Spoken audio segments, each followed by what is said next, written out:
20% des courtiers font le 80% du travail, et puis le 80% ils brassent de l'air. Parce que c'est pas la demande qui manque, là, pas du tout, mais c'est l'offre qui manque.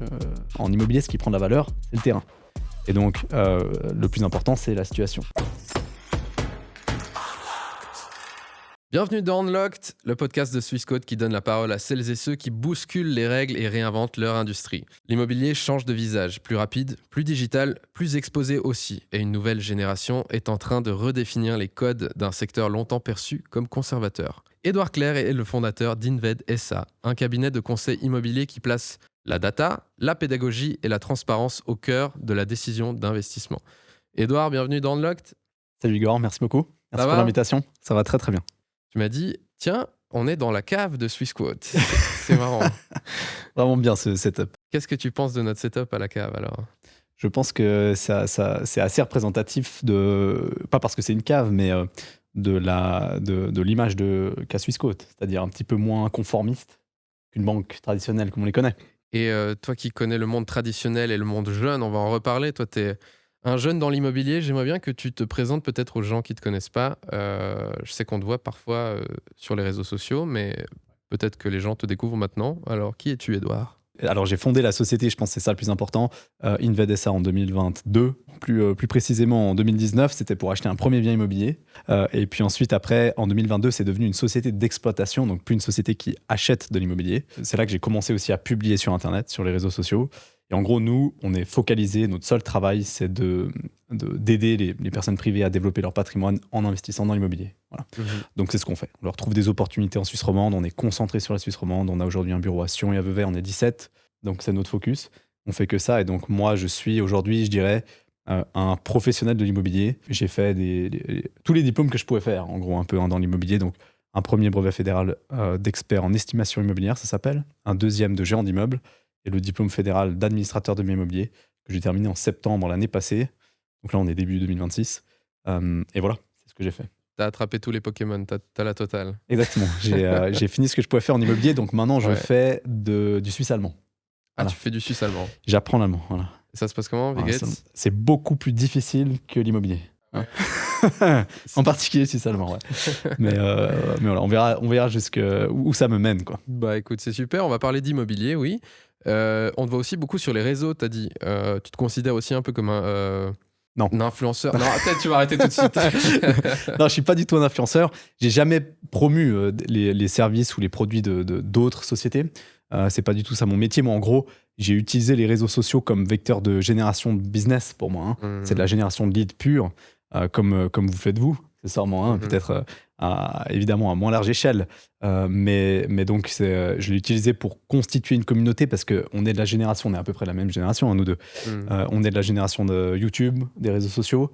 Et donc, moi, avant, on utilisait le journal ou la télé ou Christian Constantin, j'aime bien faire la comparaison, mais a utilisé le F-Session, donc le sport, pour générer des leads et du business. Et ben moi, j'ai utilisé ce que j'avais à disposition, qui était en gros les réseaux sociaux, YouTube, et voilà. Et c'est juste pour ça et comme ça que je me suis lancé sur les réseaux sociaux. C'est pas du tout parce que je voulais être visible, parce que si je pouvais faire exactement la même chose que ce que je fais aujourd'hui, mais sans être visible, je le ferais et je signerais demain. Mais voilà, donc c'est pas par conviction, c'est pas par plaisir, c'est pas parce que je voulais devenir influenceur ou bien connu, mais c'est juste parce qu'il fallait que je génère des clients. Donc pour générer du business, il faut que les gens te connaissent. Pour que les gens te connaissent, il faut la visibilité. Pour la visibilité, il faut pouvoir la créer. Et je savais pas comment faire d'autre qu'utiliser les réseaux sociaux. Et pour te connaître, on fait un podcast aussi pour en apprendre un petit peu plus sur toi. Peut-être qu'en premier, je vois que tu regardes notre logo, il est joli. C'est parce qu'il est très joli. Écoute, je voulais te demander 2-3 questions. Tout d'abord sur comment se lancer. Se lancer, c'est très vague, mais toi, tu es jeune dans l'immobilier. C'est un secteur à connotation un peu vieillotte, on va dire. De base, quand on parle d'immobilier, on se dit, tiens, c'est plein de gens aux cheveux gris. Mais en fait, non. Il se trouve que toi, tu es jeune et tu es dans l'immobilier. Comment ça se fait ? C'est quand même plein de gens aux cheveux gris. L'immobilier, c'est quand même l'idée par l'ancienne génération. Ça, c'est toujours le cas et c'est juste. Qu'est-ce qui t'a intéressé dans l'immobilier ? C'est par hasard, mais c'est une excellente question. Parce que moi, j'étais en train d'étudier le génie électrique à Yverdon, à la HEIGVD, c'est l'école Orange, là, pour les personnes qui connaissent, à Cheseaux. C'est un bâtiment pas très très beau, mais j'étudiais le génie électrique là-bas. Et puis, j'étais pas convaincu par la carrière, bien que j'aimais beaucoup l'école. Et donc, j'ai voulu trouver une porte de sortie un peu. Et l'immobilier s'est présenté un peu par hasard. Et puis, j'ai essayé un stage pendant l'été, entre ma première et ma deuxième année. Et puis, j'ai fait un jour de stage qui s'est transformé en une semaine, qui s'est transformé en un mois, qui s'est transformé en ad vitam aeternam. Et c'est pour ça qu'après, je suis complètement resté dans l'immobilier et je me suis complètement formé après dans l'immobilier. Et donc, c'était un stage en courtage résidence secondaire. Et c'est ça qui était particulier, c'est que en résidence secondaire, moi j'avais 20 ans, en gros quand j'ai vraiment commencé, 20 ans, 21 ans. Mais en résidence secondaire, mes clients avaient des enfants plus âgés que moi. Et donc, et donc parce que résidence secondaire, c'est évidemment, déjà on est assez âgé quand on achète un bien immobilier en Suisse, hein, la moyenne d'âge c'est 46 ans pour les propriétaires. Et donc c'est assez rare d'acheter avant. Mais surtout, une résidence secondaire, en général, la moyenne d'âge est plutôt proche des 55 ou 60 ou plus. Donc c'était un petit peu compliqué à être crédible au début. Et puis, mais ce qui m'a permis aussi d'aller beaucoup plus vite, parce que j'ai dû me débrouiller pour aller vite, pour apprendre des choses très rapidement. Et puis en résidence secondaire, les clients sont souvent assez fortunés, ils ont souvent déjà fait de l'immobilier. Donc ils m'ont appris énormément de choses. Donc j'ai appris, je me suis un petit peu enrichi et nourri de ces clients, quoi. Enfin voilà, mais ça c'est comme ça que je suis tombé un peu dedans. Et moi, je me suis intéressé à l'immobilier. Franchement, c'est un peu un hasard, hein. Franchement, c'est purement par hasard. J'ai jamais été, je pensais pas finir là-dedans. C'était pas prévu que je finisse là-dedans. Donc c'est un hasard. On a tous de la chance à un moment, faut savoir la saisir aussi. Voilà. Et je pense que tu l'as saisie. Je voulais te parler peut-être d'un autre intérêt que tu as aussi. Tu parles d'investissement aussi des fois. Dans tes vidéos, alors même si tu n'es pas influenceur, mais tu en parles des fois ouvertement. Et nous, on a une banque, on veut aussi parler d'éducation financière. Je trouve que l'immobilier, ça fait aussi partie de ça. C'est une industrie de demain. C'est quoi ton tout premier investissement? Mon tout premier investissement, c'était dans la région où je faisais du courtage. D'ailleurs, sur ma chaîne YouTube, j'ai une vidéo qui décortique cet investissement. C'était un 2 pièces et demi, 42 mètres carrés de surface habitable, 12 mètres carrés de balcon, donc 48 mètres carrés de surface pondérée, que j'ai acheté 210 ou 215 000 francs. Donc vraiment un truc bien pourri, hein, très très moche, que j'ai acheté à des Suisses allemands, donc en résidence secondaire. T'es obligé de le dire. C'était non mais c'est pas, ça fait partie de l'histoire. Et c'était des Suisses allemands, donc, et dedans c'était à la Suisse allemande. Ça veut dire que c'était des meubles qui avaient 50 ans. Et pas très, c'était très très bien entretenu, super propre. Par contre assez moche. Et donc j'ai tout pété dans cet appart. Je l'ai rénové entièrement et après je l'ai revendu. Et ça a été la meilleure expérience enfin, non, après j'en ai fait plein, mais ça n'a pas été la meilleure expérience de ma vie. Mais par contre, ça a été une expérience de lancement vraiment pour moi. Le mieux quand même dans l'immobilier pour apprendre comment ça marche, c'est d'acheter. Ça veut dire que tu passes par le processus qu'un acheteur va suivre. Et nous, on est effectivement concentré sur l'investissement. Donc on travaille avec des investisseurs. On leur trouve des opportunités, mais donc on est moins résidence principale ou résidence secondaire. Ça veut dire qu'on est moins émotionnel. Dans la prise de décision, dans ce qu'on achète et à quel prix on achète, c'est assez rationnel. Donc, tu apprends à être rationnel dans ces cas-là. Et moi, ça a été une expérience incroyable. D'ailleurs, j'ai été bien meilleur comme courtier. Pour quelqu'un qui fait du courtage immobilier, il n'y a rien de mieux que de passer par une étape comme ça. Parce que tu achètes, tu rénoves et tu revends. Tu passes par tout le processus, qui est donc le notaire, la banque, ensuite les travaux, les galères, et ensuite la vente. Et fixer le prix, calculer la marge, tu passes par la fiscalité, donc ta propre imposition, les assurances que tu dois avoir. Et moi, ça a été extrêmement enrichissant. Donc, c'était ça ma première expérience, qui était une très, très bonne expérience. Dis-moi en plus. Tu as d'autres choses à me dire, peut-être de tes débuts, si tu repenses peut-être aux décisions où tu as peut-être pas fait la meilleure des décisions, mais tu as quand même appris quelque chose. Oui, j'ai fait... tu vois, dans les travaux, tu en apprends assez vite. Et puis, la première erreur que j'avais faite ici... Mais je pense que j'ai assez bien géré le cas. Hein, mais la première erreur que j'avais faite, c'est que j'ai pris un mec qui a un peu tout fait, quoi. Carrelage, parquet, etc. Puis les mecs qui font carrelage, parquet, peinture, ils savent ni faire le carrelage, ni la peinture, ni le parquet. Et donc en gros, c'était 3 fois catastrophique. Enfin, c'était pas terrible. Et donc j'ai dû refaire. Donc j'ai fait des trucs à double, qui évidemment ont coûté de l'argent, qui évidemment ont coûté du temps. Et ça, c'est un bon exemple d'erreur, je dirais. Mais par contre, je pense que de nature, je suis assez curieux quand même. Puis typiquement, cet appartement, aussi parce que j'avais un peu peur de me planter, j'ai voulu apprendre à faire des plans que j'ai appris à faire, ensuite de la 3D que j'ai appris à faire, et ensuite du rendu réaliste virtuel que j'ai appris à faire. Donc j'ai fait des rendus 3D de l'appartement quand je l'ai acheté. Je l'ai acheté, j'ai recréé les plans, j'ai recréé l'appart en 3D. Ensuite, j'ai fait les textures, voilà, j'ai utilisé SketchUp. avec une application qui s'appelle Viré for SketchUp. C'est un truc pour faire du rendu réaliste. Et je l'ai remis en vente pendant que j'étais en travaux. Et donc cet appartement, je l'ai acheté, j'ai commencé à le rénover et je l'ai vendu pendant que c'était en travaux. Et ça a été une très bonne expérience. C'est un peu risqué ça si les travaux sont pas finis.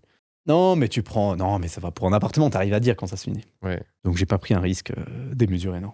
Tu lances Inved jeune, on va peut-être parler un peu plus de ce que tu fais concrètement. Comme on disait avant, c'est un milieu assez traditionnel.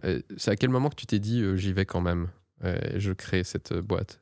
Ben, je travaillais dans le courtage à ce moment-là et j'étais convaincu que ce métier est absolument incroyable. Hein. Il est dans le processus de la vente d'un projet immobilier, c'est fantastique, surtout en résidence secondaire. C'est des gens qui ont de l'argent. C'est des gens, en fait, tu t'embêtes pas avec les choses qui t'embêtent tout le temps dans la résidence principale ou là où les gens ont des budgets serrés. Parce que, en fait, la question du financement, c'est un peu une formalité. Les gens qui achètent une résidence secondaire, ils savent qu'ils peuvent acheter une résidence secondaire. Et donc, et très souvent, ils sont déjà propriétaires d'une résidence principale. Donc, c'est-à-dire qu'ils savent comment ça marche. Donc, ça, c'était assez intéressant. Donc, c'était très enrichissant comme activité. En résidence secondaire, je pense que c'est plus intéressant qu'ailleurs. Mais il y a un gros défaut du courtage, c'est que c'est pas une activité qui est protégée d'aucune sorte. Et donc, l'entrée dans ce business, c'est assez facile, en fait.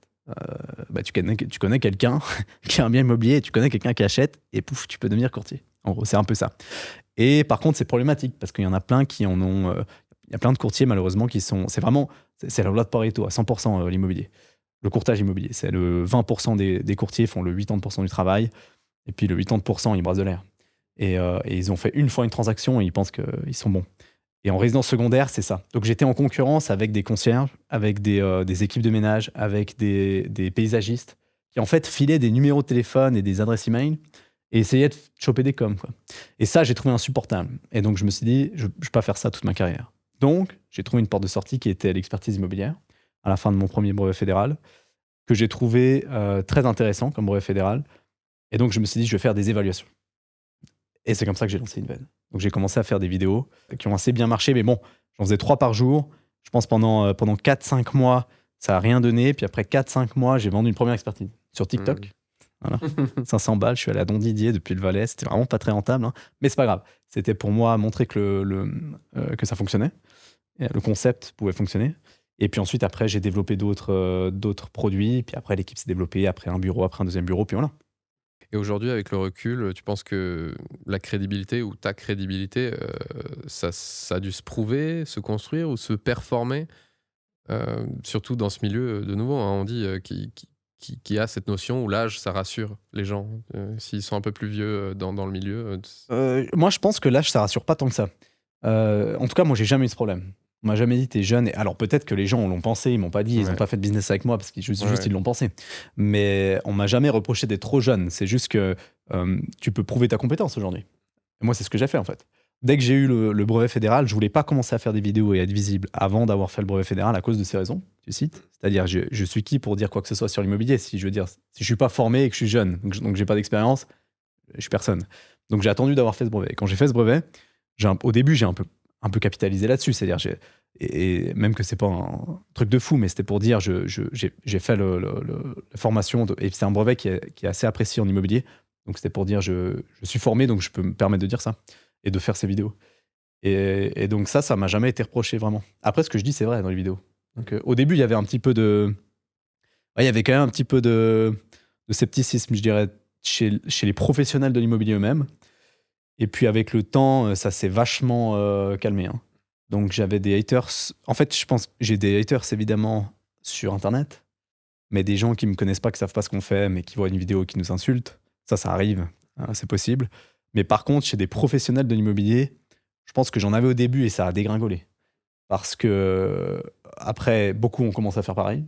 Ouais. Et puis ils ont vu que ça marchait. Puis après, j'ai continué à me former. Puis après, j'ai quand même prouvé le concept, quoi. Ouais. Donc voilà. Donc je pense qu'il y avait beaucoup de sceptiques qui au final ont été convertis, je dirais, plutôt, chez les pros de l'immobilier. Ouais. Ce qui était important pour moi. Et d'ailleurs, c'est pour ça que j'ai lancé le podcast. C'était aussi pour crédibiliser ma personne, hein, en tant que professionnel, mais aussi parce que je voulais donner la parole aux spécialistes de l'immobilier en disant, moi je suis pas là pour marcher sur qui que ce soit. Déjà, j'ai pas de concurrent dans ce que je fais, parce qu'on a un domaine d'activité très spécifique.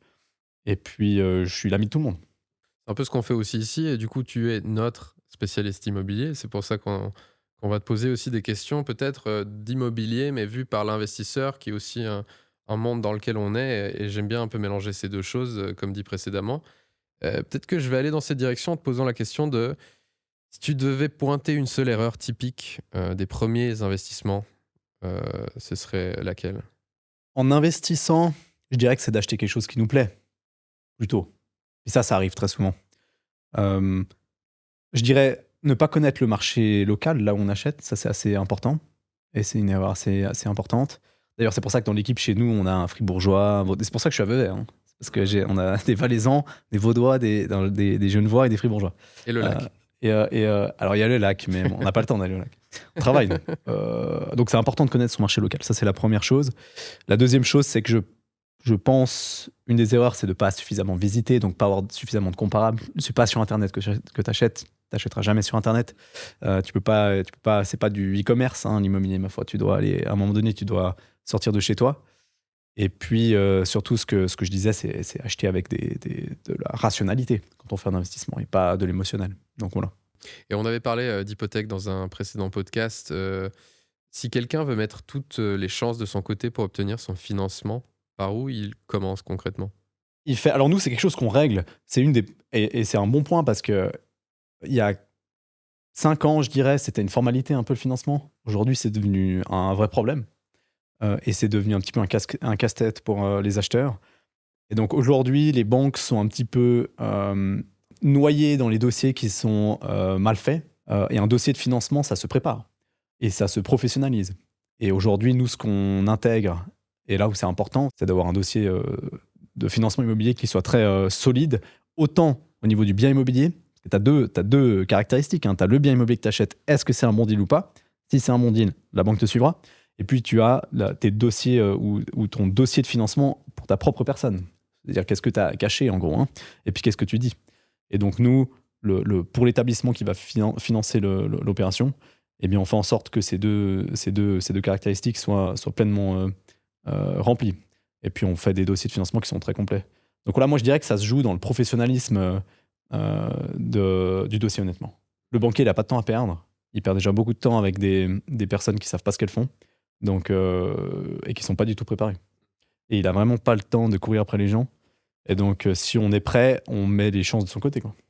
Et entre les taux d'intérêt, les niveaux de prix, la réglementation, est-ce que c'est encore un bon moment pour investir aujourd'hui, ou est-ce que tout dépend du profil? Et de nouveau, tout ce qu'on dit ici n'est pas un conseil en investissement. Je veux juste savoir un peu ton avis sur le sujet. Donc, est-ce que c'est le bon moment? On parle toujours de ça, l'investissement. C'est le bon moment ou pas?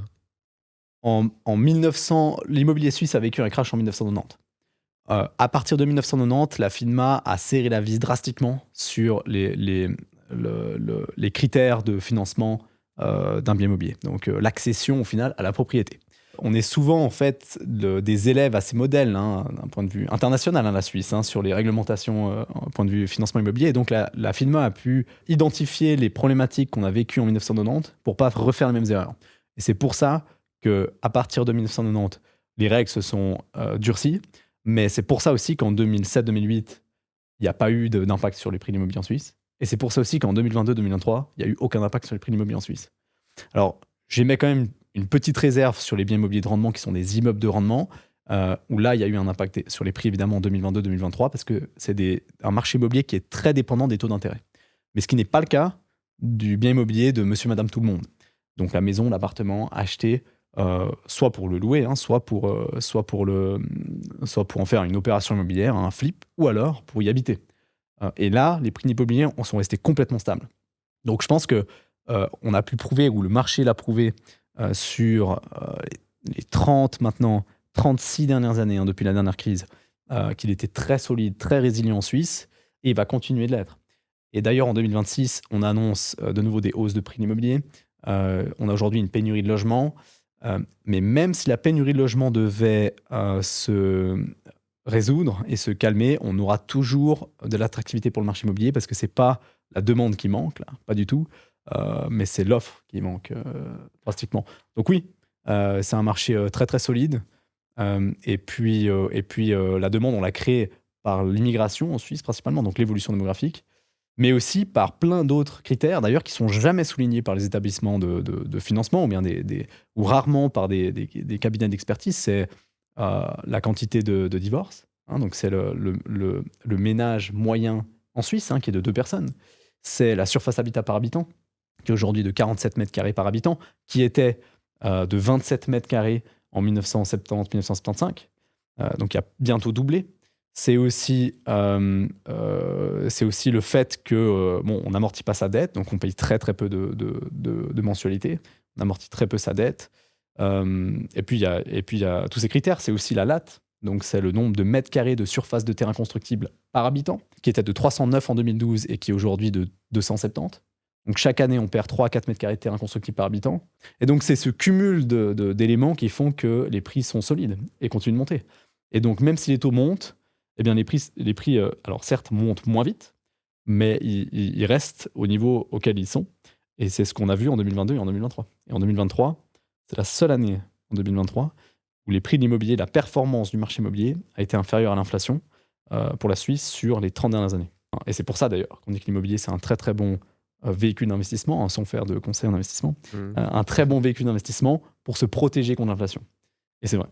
Et si tu devais résumer le marché immobilier, on va dire global, ou tu peux parler de la Suisse aussi, mais je pense que globalement, si tu devais résumer le marché immobilier actuel, ce serait quoi ta phrase?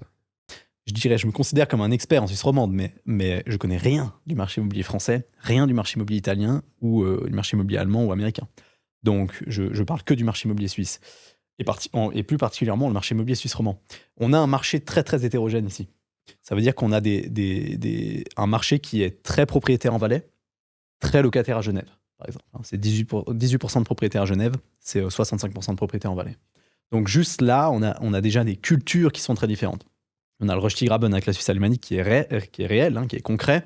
Donc ici, honnêtement, tu parles à n'importe qui en Suisse romande, dont moi, hein, on ne sait pas comment ça marche là-bas. C'est assez hallucinant. Hein. C'est d'ailleurs pour ça que j'apprends le suisse allemand. Je veux mettre un pied là-bas, je veux comprendre comment ça marche. On a des différences intercantonales très importantes. Typiquement, si je parle de... Et puis on a 2 marchés, on a même, je dirais, 3 marchés très différents. On a un marché très performant, c'est là où il y a beaucoup de concurrence chez les promoteurs immobiliers. Et ce marché très performant, il part de la Tour de Paix, je dirais, jusqu'à même, on peut bientôt intégrer Villeneuve, hein, parce que Villeneuve est aussi assez dynamique maintenant, mais je dirais de la Tour de Paix jusqu'à Genève, tout le long au bord du lac. Voilà, donc l'arc lémanique, en gros. En passant par Lausanne, etc., Nyon, toute la côte, là, à Gland où on est, et Genève. C'est très performant et les prix de l'immobilier par mètre carré sont très élevés. Donc là, il y a beaucoup de concurrence chez les promoteurs immobiliers, mais c'est difficile. Et il y a beaucoup de concurrence chez les fonds pour les immeubles, mais c'est difficile pour une personne privée de faire beaucoup de rendement sur un appartement qu'on achète. Voilà. Par contre, très performant. Donc ça veut dire, et la performance, c'est la prise de valeur avec le temps. On a un marché très orienté rendement, donc à forte rentabilité, dans des régions du type montagne neuchâteloise, donc Chaux-de-Fonds, Locle ou Jura, par exemple. Pourquoi ? Parce que c'est moins attractif. Donc l'évolution démographique est plus faible. Et puis, on a donc des rendements plus élevés, c'est plus risqué pour l'investisseur. Donc, il s'attend à avoir un rendement sur ses fonds propres investis qui sont plus élevés. Voilà. Et puis, on a des marchés un peu entre deux. Par contre, très peu performants, hein, ces marchés. Donc, l'évolution des prix dans le marché dans le marché immobilier du Jura, eh bien, c'est l'évolution des prix la plus faible de Suisse. Taux de logement vacant le plus élevé. Et puis, on a des cantons qui mélangent bien la performance et le rendement, qui sont Fribourg, Valais, et dans le canton de Vaud, dans certaines régions. Je dirais pas au bord du lac, mais dans certaines régions. Et donc ça fonctionne très bien. Et voilà, puis c'est un peu comme ça qu'on identifie là où on achète. En tout cas, c'est comme ça qu'on le fait. Mais c'était pour dire qu'on a beaucoup d'hétérogénéité sur le marché en Suisse, et sans compter après toutes les particularités cantonales. C'est-à-dire le prix par les mètres carrés, par exemple. Et donc ça, c'est difficile pour un acheteur de se retrouver. C'est que le prix par mètre carré qu'on voit sur les portails immobiliers ou bien sur Real Advisor, par exemple, eh bien, il est un peu faussé parce que les mètres carrés dans le canton du Valais ne sont pas calculés de la même manière que les mètres carrés dans le canton de Vaud. Donc, par exemple, on va compter les murs extérieurs pour un appartement et la moitié des murs mitoyens dans les mètres carrés en Valais. On ne le fera pas dans le canton de Vaud. Donc, ça veut dire qu'on a plus de mètres carrés pour le même appartement en Valais que dans le canton de Vaud. Donc, d'office, le prix par mètre carré est plus faible en Valais que dans le canton de Vaud pour le même appartement. Et donc, ça, c'est des petites particularités à connaître. Et des particularités comme ça, il y en a plein. Et à Genève, par exemple, on ne compte pas les pièces comme le reste de la Suisse romande. On rajoute une demi-pièce sur tous les appartements. Pourquoi on fait ça ? C'est des coutumes. Voilà. Et la Suisse Et son fédéralisme fait que c'est difficile de s'y retrouver si on connaît rien. Et donc, c'est pour ça que moi, je comprendrai jamais comment on peut être un expert immobilier ou investir dans plein de pays, hein, parce que moi, ça m'a pris tellement de temps à comprendre comment marche l'immobilier suisse romand. Et c'est pour ça que j'ai peur de partir en Suisse alémanique. C'est parce que je me dis, si c'est la même chose là-bas, mais c'est 3 fois plus grand, bonne chance, quoi. Et tu sais pourquoi je t'en parlais de ce phénomène un peu de l'immobilier global? C'est que je regarde beaucoup de séries sur Netflix où l'agence, par exemple, qui vont investir à Saint-Barth, puis après à Paris, puis après aux États-Unis, etc. On a l'impression que c'est facile, hein. Il y a quand même une sorte de phénomène culturel avec des experts sur Netflix, etc. Mais comme tu dis, c'est potentiellement difficile, hein, de savoir comment ça se passe partout. Et ici, il y a énormément d'investisseurs à Genève qui mettent pas un pied dans le canton de Vaud. Ouais. Abdallah Chatila, c'est un bon exemple. J'ai fait un épisode de podcast avec lui, et lui, c'est Genève, quoi. C'est pas la frontière. Ouais. Mais même de l'autre côté en France, où il fait quelques tentatives ou des petits projets, mais il est complètement concentré sur Genève et il a parfaitement raison. Et le volume d'investissement est tellement important en Suisse parce que les prix sont élevés que tu peux faire des super opérations, des super projets ou des super investissements dans des régions très restreintes. Christian Constantin, il connaît le nom de tous les immeubles et puis qui habite dans les immeubles de tout Martigny. Il connaît toutes les parcelles de Martigny. Ouais. Bernard Nico connaît le nom de tous les immeubles à Lausanne et c'est tout ce qui se passe à Lausanne. Et donc ça en fait des experts indétrônables dans leur domaine. Mais comment tu peux expliquer cette hype qu'on voit un peu sur les réseaux sociaux? Alors, entre autres avec des experts comme toi qui parlent, mais aussi des gens qui s'y intéressent. Là, on voit beaucoup de TikTok passer, tel immeuble est à vendre, etc. Comment t'expliques cette hype? J'ai l'impression que ça devient quand même un truc, un phénomène. C'est assez simple. C'est que les courtiers n'ont plus le choix. Mmh. C'est même pas, je pense même pas que c'est une question de... C'est juste qu'ils n'ont pas le choix. Et je pense que ça fait 10-15 ans que les courtiers immobiliers aux États-Unis vendent sur Instagram. Et ici, c'était le moment que ça vienne, quoi. En tout cas, depuis que moi, je fais du contenu, j'ai vu des courtiers sortir un peu de tous les côtés. Mais au début, il y avait très peu de monde, ouais. Et puis, je pense que maintenant, ça s'est assez démocratisé. Et c'est pas moi qui ai fait ça, hein. Je dis pas que c'est moi qui ai fait ça, mais c'est juste que ça prend toujours plus de temps à arriver en Suisse par rapport à l'étranger. Donc moi, j'ai pris plein d'idées des États-Unis que j'ai intégrées ici au marché suisse en parlant un peu comme un Suisse, hein. Évidemment, on peut pas traduire les vidéos. T'as masqué ton accent valaisan, par contre. Tu l'as pas. J'ai jamais eu d'accent valaisan.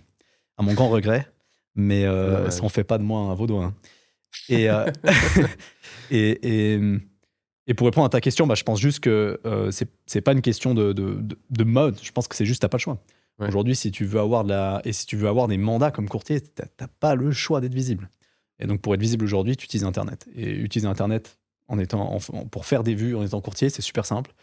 Tu fais des vidéos incroyables dans des propriétés incroyables. Mais je pense qu'aussi visibilité, publicité ou être public en général, ça demande aussi de la responsabilité. Récemment, j'ai vu une offre super sur TikTok. Je suis allé voir et c'était faux. Mais tu te rends pas compte à première vue. C'est un peu comme du phishing, tu vois. Je pense qu'il y a aussi un peu de responsabilité aujourd'hui avec les créateurs de contenu, pas que en immobilier, mais tu vois, dans tout ce qui est secteur, on va dire, sérieux de base. Je peux parler de la finance aussi. Il y a une sorte de responsabilité. Est-ce que tu la ressens, toi, en tant que créateur de contenu quand même? Tu es créateur parce que tu parles d'un certain sujet. Est-ce que tu sens ça? Moi, le discours que j'ai gardé toujours, c'est il est que focalisé sur l'immobilier en Suisse romande. Quelqu'un qui veut challenger ma crédibilité, qu'elle prenne toutes mes vidéos sur YouTube ou sur Instagram, ou peu importe. Sur YouTube, c'est des formats longs en plus, ça dure 20 minutes, 30 minutes. Mais effectivement, c'est vraiment difficile, en plus avec les deepfakes aujourd'hui, hein, et avec l'IA, ça va être vachement compliqué pour les gens de différencier ce qui est juste et ce qui est faux. Et puis, je pense que faire son due diligence avant de faire confiance aux réseaux sociaux, ça va être très, très important. Et je pense que ça va être compliqué parce que la majorité des gens ne vont pas le faire. Et ça, c'est un vrai sujet, hein, mais c'est un sujet politique, ça, hein, maintenant. C'est un sujet politique très important. Mais si tu veux tester la crédibilité, c'est vraiment facile. Parce que tu peux faire des one-shots avec des vidéos avec énormément de vues. Ça ne fait pas de toi un expert. Ça génère du trafic. Mais aujourd'hui, nous, on est considérés comme des experts parce que tu peux challenger vraiment ce qu'on dit. Tu peux aller voir tout le feed qu'on a et ça fait 5 ans, ça fait 3 ans et demi maintenant que je fais des vidéos. Mais tu peux aller voir sur les 3 ans et demi que j'ai fait, tout ce que j'ai dit, après ce que j'ai répété, ce que j'ai challengé. Ça ne veut pas dire que je ne dis pas d'erreur, mais des fois, je corrige, des fois, je change un peu mon discours parce que je m'adapte au marché aussi, à ce qui se passe. Mais voilà, je pense que si tu veux prendre un bon choix à travers les réseaux sociaux et à travers ce que tu vois sur Internet, juste tu regardes l'historique où tu regardes la quantité de publications, c'est tout. Tu peux assez facilement Moi, j'ai construit ma crédibilité grâce aux réseaux sociaux, tu vois. Et peut-être parlons un peu d'Inved, de comment tu as construit ce business-là et regarder un peu vers l'avenir de ce que vous faites et ce que vous allez faire.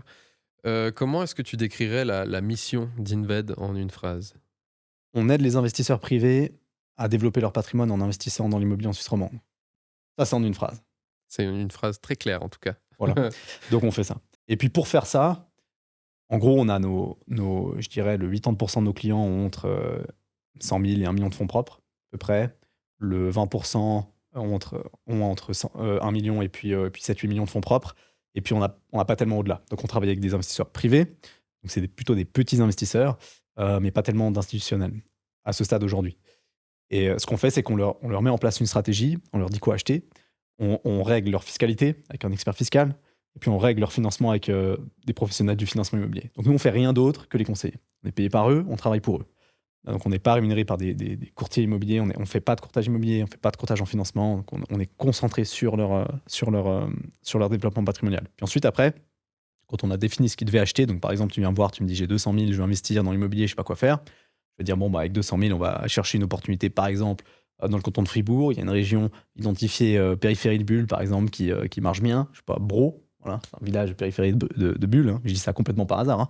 Puis je dis, bah là, ça peut être intéressant pour ton cas à toi. Et ensuite, après, on va chasser des opportunités dans cette région, sur le marché ou off-market, à travers évidemment notre réseau, parce que évidemment que la visibilité que j'ai développée, j'utilise pour avoir du réseau, qui ensuite pourra nous proposer des opportunités qu'on analyse nous, à travers des experts brevetés, diplômés.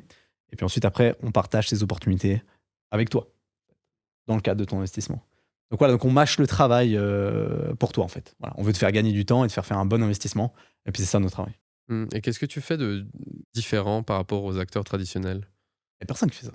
Non, mais c'est super compliqué. On a beaucoup investi dans la technologie, je dirais, sur les 2 dernières années maintenant.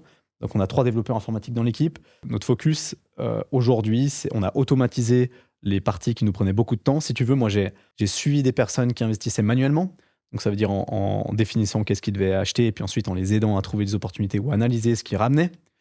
Et puis, mais par contre, je perdais beaucoup de temps en faisant des plans financiers manuellement, etc. Mais comme tout le monde le fait. Et puis ensuite, après, je me suis dit, bon, ben, on va travailler avec plutôt la technologie et puis les données qu'on a à disposition pour pouvoir automatiser un processus qui aujourd'hui est assez archaïque. Et c'est ce qu'on a fait.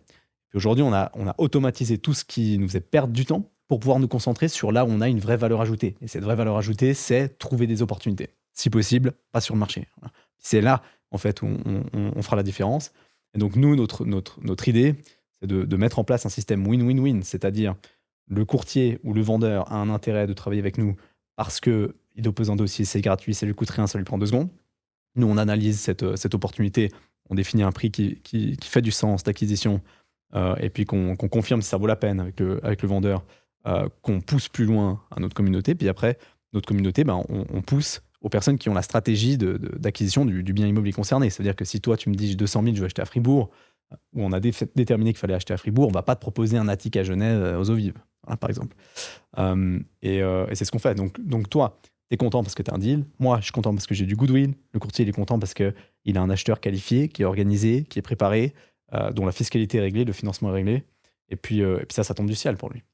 Donc voilà. Donc en gros aussi, la tech, c'est important, je pense, la tech dans l'immobilier. Tu parlais d'automatisation. Est-ce que peut-être tu peux en parler un peu plus?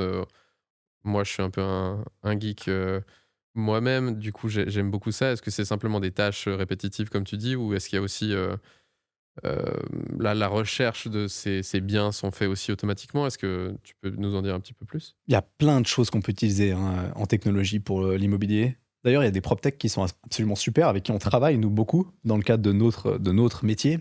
Et nous, on mélange, mais on n'est pas un SaaS. Hein, ça, c'est important de le comprendre. Ça veut dire qu'on n'a pas une plateforme et on donne accès aux gens à cette plateforme, puis ensuite, nous, on disparaît. On fait du service, mais on utilise la technologie pour améliorer le service. Et ça, c'est important de le comprendre, parce que l'immobilier, c'est très humain, et ça, par contre, ça ne changera jamais. Ça veut dire que le jour où nous, on va signer un dossier ensemble, on va faire un deal ensemble, à la fin de la journée, c'est nous qui signons en tant qu'humains. Et on va passer chez le notaire, et on va se rencontrer, on va discuter, on va négocier. Donc ça ne changera pas. Et ça, on va garder. Puis d'ailleurs, le but, c'est pas de changer. C'est un métier qui, fondamentalement, est très humain. Donc la technologie ne remplace pas ça et on ne remplacera jamais ça. Et par contre, ça permet d'optimiser beaucoup de temps. Tous nos plans financiers, on fait avec ça. Les données sur les prix, sur les loyers, on les récupère avec ça. L'évolution des prix sur les 25 dernières années, on récupère avec ça. Les dossiers de financement, on les met en place grâce à la technologie. On peut utiliser l'intelligence artificielle pour résumer des documents énormes, pour analyser des documents énormes, et puis pour prendre des décisions plus claires qu'on utilise. Donc ça on l'applique. Des documents, on peut les créer sur mesure maintenant très facilement grâce à ça. Donc voilà, donc nous, on utilise un peu l'expertise locale d'un expert, un consultant immobilier qui a une expertise précise, donc qui est l'immobilier, et puis la technologie pour aller plus vite, et pour faire mieux, et pour être plus précis. Mais on peut l'intégrer pour plein de critères. Là, tu fais des travaux, tu demandes des devis, tu compares ces devis, toi, t'en as aucune idée. Tu vois, mais tu as 3 devis d'installateurs électriciens. Tu vois, on va te dire automatiquement quelle ligne fait du sens, quelle est la ligne qui a le plus de différence en fonction des devis, quel devis est le mieux fait, le mieux structuré et le plus complet, qu'est-ce qui manque, il y a quoi qui est bizarre dans un des devis, etc. Mais ce genre de truc, franchement, tu peux pas savoir. Aucune sainte idée. Quand tu investis, si tu n'as jamais investi, si tu n'as jamais fait des travaux. Et puis avec ça, tu optimises. Donc, et tu fais des grosses économies en immobilier. Quand tu fais des travaux qui sont... quand tu fais un travail un peu plus abouti comme ça, tu fais des énormes économies parce que 1% d'économie sur un bien immobilier à 1 million, c'est 10 000 balles. Ça s'accumule. Si tu devais tout recommencer aujourd'hui, avec l'expérience que tu as, tu changerais quoi en priorité? J'aurais fait architecte. Ouais, donc complètement passer de la vente à la création de l'immeuble. J'aurais fait architecte, mais alors, on fait pas de courtage, hein, mais j'aurais fait architecte, mais j'aurais jamais fait d'architecture pour les autres. En fait, j'aurais fait exactement comme Christian Constantin. Il a tout compris, lui.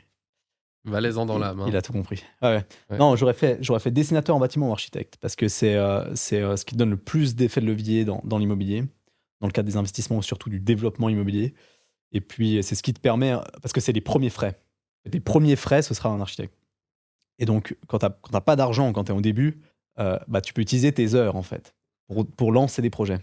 Et moi, j'aurais utilisé mes heures à fond. En fait, j'aurais appris comment faire, j'aurais utilisé mes heures à fond et j'aurais développé ça. Donc, c'est le seul truc que j'aurais changé dans ma carrière aujourd'hui. Et sinon, j'aurais rien changé d'autre.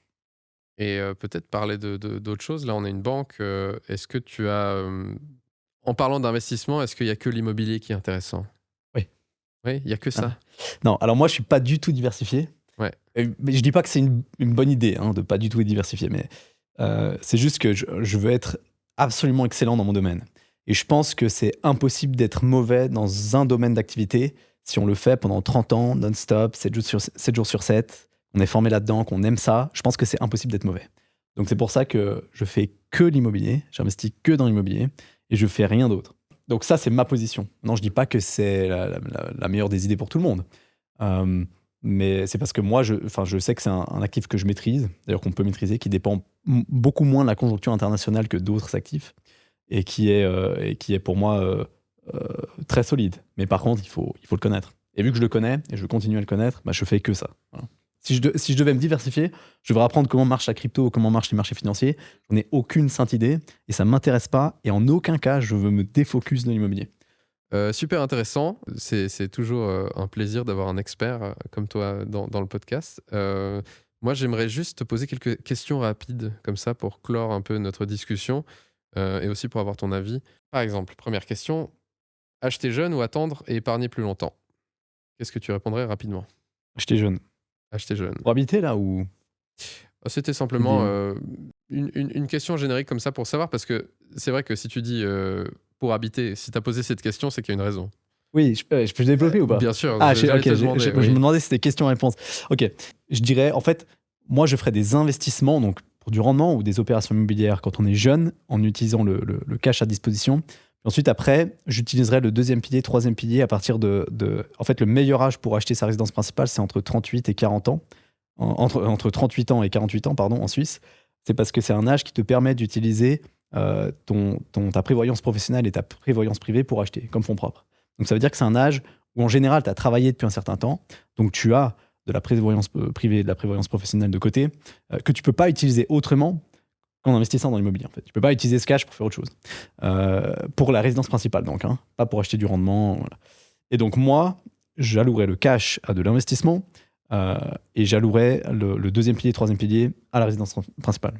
C'est exactement ce que je fais. Moi, j'ai pas acheté ma résidence principale, par exemple. Je suis trop jeune pour ça, à mon sens, parce que j'ai pas encore, je suis pas encore dans la tranche 38 à 48. Voilà. Après, je pourrais m'y intéresser pour d'autres raisons fiscales, mais bon, je pense que c'est trop compliqué. On va pas venir sur le sujet. Mais ça pourrait être intéressant pour d'autres raisons fiscales. Donc voilà. Donc moi, je pense que quand on est jeune, il faut se focaliser sur des investissements, garder aussi la flexibilité, parce que quand on est jeune, on sait aujourd'hui qu'on bouge beaucoup et beaucoup plus qu'avant. Et puis ensuite, après, prendre deuxième, troisième pilier pour acheter la résidence principale quand on est dans cette fourchette. Mais il faudrait le faire avant 50 ans, pardon. Parce qu'après 50 ans, il y a d'autres règles de financement immobilier qui nous empêchent d'utiliser toute la prévoyance professionnelle. Autre question rapide, avec explication plus longue si tu veux. Ancien, plein de charme, ou neuf, ultra optimisé? Moi, je préfère l'ancien. Mais ça dépend de la micro-situation. Mais souvent, l'ancien est mieux placé que le neuf. Parce qu'évidemment, on a construit sur les meilleurs terrains en premier. Ça fait du sens. Donc, mais ça ne veut pas dire qu'il y a des nouvelles constructions qui sont mal placées. Surtout que les centres ont pu évoluer avec le temps. Donc, il y a des quartiers qui sont développés qui n'existaient pas avant. Donc, il y a des terrains qui étaient très mal placés qui sont devenus très bien placés. Par définition. Parce qu'un terrain très bien placé, par définition, c'est sa distance aux communautés, sa distance aux écoles, sa nuisance, sa vue, etc. Mais souvent, quand même, c'est pour ça que les vieilles villes, c'est très très cher, même que les bâtiments sont très anciens. En immobilier, ce qui prend de la valeur, c'est le terrain. Et donc, le plus important, c'est la situation. Ça, c'est bien connu. Et donc, c'est pour ça que l'ancien, j'aime bien, parce que dans les villes, et ça, il y a une grosse différence entre les villages et les villes. Dans les villes, il y a souvent beaucoup de différences entre d'une rue à l'autre. Il peut y avoir des immenses différences. Donc ça veut dire qu'on peut avoir du neuf qui est construit et qui est vendu beaucoup moins cher que de l'ancien. Simplement parce que l'ancien est largement mieux placé dans la ville. Et ça, c'est possible. Et ça existe. Par contre, dans un village, il y a beaucoup moins de différences en termes de micro-situation. C'est assez rare dans un village avec 1500 habitants d'avoir une rue qui est très très mal placée. Il y a une rue dans le même village avec 1500 habitants qui est très très bien placée. C'est assez rare. Il pourrait y avoir des exceptions avec un train, une autoroute qui passe devant, mais c'est rare. Et donc, dans ce cas-là, la concurrence entre l'ancien et le neuf est beaucoup plus proche. Donc, dans un village, je m'intéresserais plus à du récent, et dans une ville, je m'intéresserais plus à l'ancien. Une autre question? Format court ou vidéo longue, comme le podcast maintenant? Vidéo longue. Vidéo longue, ouais. Format court, ça attire n'importe qui. Ouais. On a fait des vidéos avec 3,5 millions de vues, ça n'a aucun intérêt. Ça fait des abonnés qui sont pas intéressants. Par contre, format long, c'est extraordinaire. J'aime beaucoup YouTube, c'est pénible de tourner, mais on peut beaucoup plus faire comprendre ses idées. Sur 40 secondes, il y a... Et pour les personnes qui adorent le format long et l'immobilier, où est-ce qu'ils peuvent te retrouver? Sur YouTube. Sur YouTube principalement. Ouais. Et puis, il n'y a pas que moi. Dans le podcast, on a plein d'experts immobiliers de plein de domaines différents qui apportent des informations très pertinentes. On a eu ingénieurs civils, on a des géants d'immeubles, on a des développeurs immobiliers, on a des courtiers, on a des politiciens, on a des avocats, on a des notaires. Et ça, c'est génial, quoi. Moi, j'apprends plein de choses. En fait, moi, j'ai lancé le podcast pour apprendre plus vite des trucs. Voilà. Mais bon, ça, j'ai pas dit. C'est vrai que maintenant, je peux dire que je suis expert immobilier. Merci beaucoup pour ça. Est-ce que tu me donnes le brevet aussi ou non? Oui, avec plaisir. Oui. Ah bah super. Je vais écrire à Berne. Vous avez écouté Unlocked, présenté par Swissquote. Edouard, merci beaucoup d'avoir été là, de nous avoir présenté ton univers. Merci à toi, Igor. C'était un plaisir partagé. Si cet épisode vous a plu, abonnez-vous pour ne pas manquer les prochains épisodes et suivez-nous sur les réseaux sociaux et rendez-vous sur notre chaîne YouTube pour découvrir plus de contenu. Merci beaucoup et à très vite.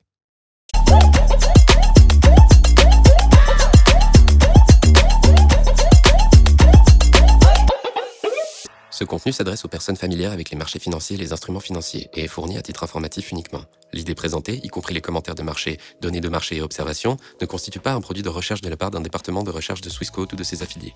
Ce matériel vise à mettre en lumière les mouvements du marché et ne constitue en aucun cas un conseil en investissement juridique ou fiscal. Si vous êtes un investisseur particulier ou si vous manquez d'expérience dans le trading de produits financiers complexes, il est recommandé de consulter un conseiller agréé avant toute décision financière. Ce contenu n'a pas pour objectif de manipuler le marché ni d'encourager un comportement financier spécifique. Swissquote ne garantit en aucun aucun cas la qualité, l'exactitude, l'exhaustivité ou l'absence de violation de ce contenu. Les opinions exprimées sont celles du consultant et sont fournies à des fins éducatives uniquement. Toute information liée à un produit ou à un marché ne doit être interprétée comme une recommandation d'une stratégie d'investissement ou d'une transaction. Les performances passées ne garantissent pas les résultats futurs. Swissquote, ses employés et représentants ne sauraient en aucun cas être tenus responsables de tout dommage ou perte, directe ou indirecte, résultant de décisions prises sur la base de ce contenu. L'utilisation de marques ou de noms commerciaux de tiers est uniquement à titre informatif et n'implique aucune approbation de la part de Swissquote, ni que le propriétaire de la marque a autorisé Swissquote à promouvoir ses produits ou services. Swissquote est la marque commerciale regroupant les activités de Swissquote Bank SA, régulée par la FINMA, Swissquote Capital Markets Ltd, régulée par la SISEC, Swissquote Bank Europe SA, régulée par la CSSF, Swissquote Ltd, régulée par la FCA, Swissquote Financial Services Ltd, régulée par la MFSA, Swissquote MEA, régulée par la DFSA, Swissquote PTE Ltd, régulée par la MAS, Swissquote Asia Limited, licenciée par la SFC, et Swissquote South Africa Ltd, supervisée par la FSCA. Les produits et services de Swissquote sont destinés uniquement aux personnes autorisées à les recevoir conformément au droit local. Tout investissement comporte un risque. Le risque de perte en tradant ou en détenant des instruments financiers peut être important. La valeur des instruments financiers, y compris mais sans s'y limiter actions, obligations, crypto-monnaies et autres actifs, peut fluctuer à la hausse comme à la baisse. Il existe un risque important de perte financière lors de l'achat, de la vente, du staking ou de l'investissement dans ces instruments. Swissquote ne recommande aucun investissement, transaction ou stratégie en particulier. Les CFD sont des instruments complexes comportant un risque élevé de perte rapide en raison de l'effet de levier. La grande majorité des comptes de clients de détail subissent des pertes en capital lors du trading des CFD. Vous devez vous assurer que vous comprenez le fonctionnement des CFD et que vous pouvez vous permettre de prendre un risque élevé de perte. Les actifs numériques ne sont pas régulés dans la plupart des pays et les règles de protection des consommateurs peuvent ne pas s'appliquer. En tant qu'investissement hautement volatile et spéculatif, ils ne conviennent pas aux investisseurs ayant une faible tolérance au risque. Assurez-vous de bien comprendre chaque actif numérique avant de trader. Les crypto-monnaies ne sont pas considérées comme une monnaie légale dans certaines juridictions et sont soumises à des incertitudes réglementaires. L'utilisation de systèmes basés sur Internet peut entraîner des risques importants, notamment mais sans s'y limiter la fraude, les cyberattaques, les pannes de réseau et de communication, ainsi que le vol d'identité et les attaques de phishing liées aux cryptoactifs.